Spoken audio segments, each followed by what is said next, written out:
नमस्कार। हिंदी निधि में आप सभी का स्वागत है। आज का हमारा विषय है संक्षेपण।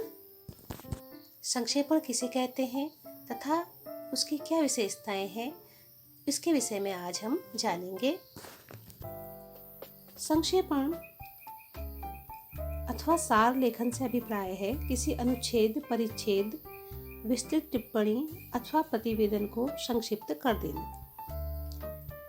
किसी बड़े पाठ, लेख, शोध, प्रबंध आदि में मुख्य विचारों, तर्कों आदि को लघुतर आकार में प्रस्तुत करना ही संक्षेपण कहलाता है। इसकी संरचना भी निबंध जैसी ही होती है। सार लेखन की आवश्यकता कार्यालय, वाणिज्य, पत्रकारिता, शिक्षा आदि कई क्षेत्रों में पड़ती है। संक्षेपण को अंग्रेजी में समराइजिंग कहते हैं। वर्तमान समय में लोगों के पास समय की कमी है। लोग कम से कम समय में अधिक से अधिक कार्य कर लेना चाहते हैं। इसी कारण सार लेखन की आवश्यकता भी पड़ती है। किसी भी सामग्री को, चाहे वो कोई विवरण हो, पत्र हो, लेख हो या आख्यान हो, उसके मुख्य भाव, सार या विचार को छोड़े बिना उसे 1/3 भाग में लिखना ही सार लेखन कहलाता है। किसी भी लेख का लेखक अपनी बात को प्रभावी बनाने के लिए अपनी बात को या तो दोहराता है या फिर मुहावरे, लोकोक्तियाँ आदियों का प्रयोग करता है और अलंकार युक्त शब्दावली का प्रयोग करता है। तो इन सब कारणों से मुख्य विचार कम होते हुए भी सामग्री का आकार बढ़ जाता है। तो ऐसी स्थिति में संक्षेपण के माध्यम से जो विचार या बातें महत्व की होती हैं, उन्हें हम स्वीकार कर लेते हैं और शेष को छोड़ देते हैं। मुख्य बातों को ग्रहण करना तथा अन्य बातों को छोड़ देना, इस प्रक्रिया को ही संक्षेपण कहते हैं। अब हम संक्षेपण की प्रक्रिया के विषय में जानेंगे। संक्षेपण की प्रक्रिया को हम कुछ चरणों के माध्यम से समझ सकते हैं। सबसे पहले चरण में हमें संक्षेपण करते समय विषय वस्तु को एकाध बार सावधानी पूर्वक पढ़ लेना चाहिए। इससे मूल भावार्थ समझ में आ जाता है और तब तक सार लेखन की शुरुआत नहीं करनी चाहिए जब तक कि मूल भावार्थ समझ में ना आए। दूसरे चरण में मूल अनुच्छेद को पढ़ने के बाद महत्वपूर्ण तथ्यों, बातों तथा विचारों को रेखांकित कर लिया जाना चाहिए। रेखांकन करते समय मूल विषय से संबंधित कोई भी महत्वपूर्ण अंश छूटना नहीं चाहिए। तीसरे चरण में मूल में व्यक्त किए गए विचारों, भावों तथा तथ्यों को क्रमबद्ध कर लेना चाहिए।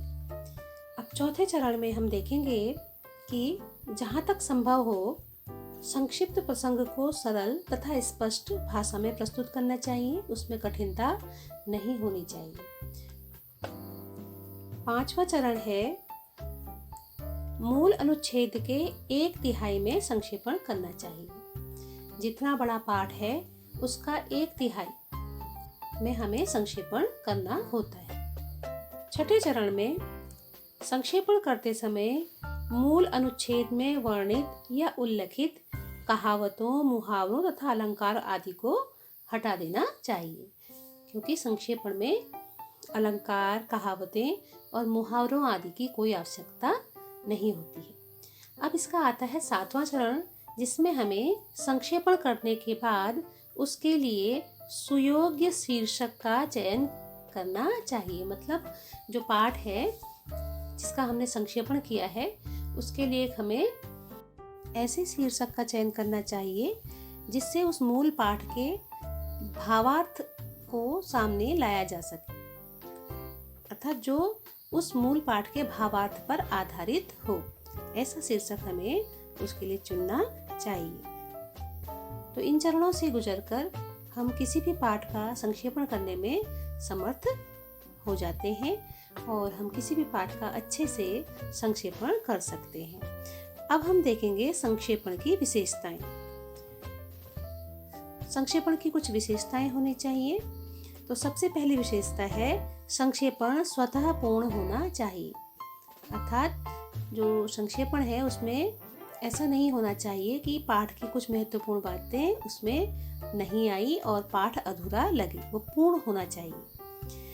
नंबर 2, संक्षेपण में भाव तथा भाषा शुद्ध एवं सुस्पष्ट होनी चाहिए, अर्थात जो भाव और भाषा लेख में प्रस्तुत की गई है वो पढ़ने वाले की समझ में आनी चाहिए।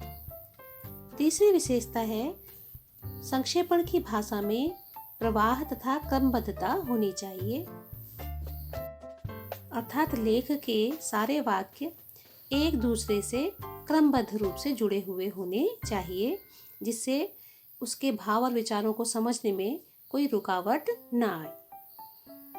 चौथी विशेषता है कि संक्षेपण की भाषा में गतिशीलता होनी चाहिए, अर्थात जो लेख में जो वाक्य प्रयोग किए गए हैं वो विचारों को आगे बढ़ाने वाले होने चाहिए। पांचवी इसकी विशेषता है कि संक्षेपण में केंद्रीय भावबद्धता होनी चाहिए। केंद्रीय भावबद्धता से अभिप्राय है कि जिस केंद्रीय भाव को लेकर के वो लेख लिखा गया है या जिस विषय पर वो लेख आधारित है, संक्षेपण में प्रयुक्त समस्त वाक्य उस भाव, केंद्रीय भाव को स्पष्ट करने वाले होने चाहिए, उससे जुड़े हुए होने चाहिए। इसके बाद छठी विशेषता है संक्षेपण में विस्तार नहीं होना चाहिए। संक्षेपण का मतलब ही संक्षिप्त करना है, इसलिए उसमें विस्तार नहीं होना चाहिए। सातवीं विशेषता है अशुद्धि तथा व्याकरण के नियमों का ध्यान रखना चाहिए। संक्षेपण करते समय लिखने वाले को, संक्षेपण करने वाले को इस बात का ध्यान रखना चाहिए कि वर्तनी की दृष्टि से या फिर व्याकरण के नियमों की दृष्टि से उसमें किसी भी प्रकार की अशुद्धि न हो। तो इस प्रकार संक्षेपण की जो विशेषताएं हैं उनके बारे में भी हमने जाना। अब हम संक्षेपण की उपयोगिता के विषय में चर्चा करेंगे। जो लोग विस्तृत बातें सुनने का समय या धीरज नहीं रखते हैं, या जिन उच्च अधिकारियों को इतना समय नहीं होता कि वे किसी काम को करने में अधिक समय लगाएं, तो ऐसे में वे संक्षिप्त बातें कहना और सुनना ही पसंद करते हैं। वे अपने सहायकों को किसी भी बात को संक्षेप में कहने के लिए कहते हैं। इसके अतिरिक्त किसी पत्र में संक्षिप्त तथा सारगर्भित भाषा ही उपयोगी समझी जाती है। इससे लेखक का समय भी बचता है तथा पत्र को पढ़ने वाला भी थोड़े में ही बात को समझ जाता है। अतः मानव के व्यस्त जीवन में संक्षिप्त कथन का बहुत अधिक महत्व है और इसी के लिए संक्षेपण की आवश्यकता पड़ती है। मैं आशा करती हूँ कि इस वीडियो के माध्यम से आप सभी को संक्षेपण का अर्थ समझ में आया होगा तथा उसकी वर्तमान समय में क्या उपयोगिता है इससे भी आप परिचित हुए होंगे। धन्यवाद।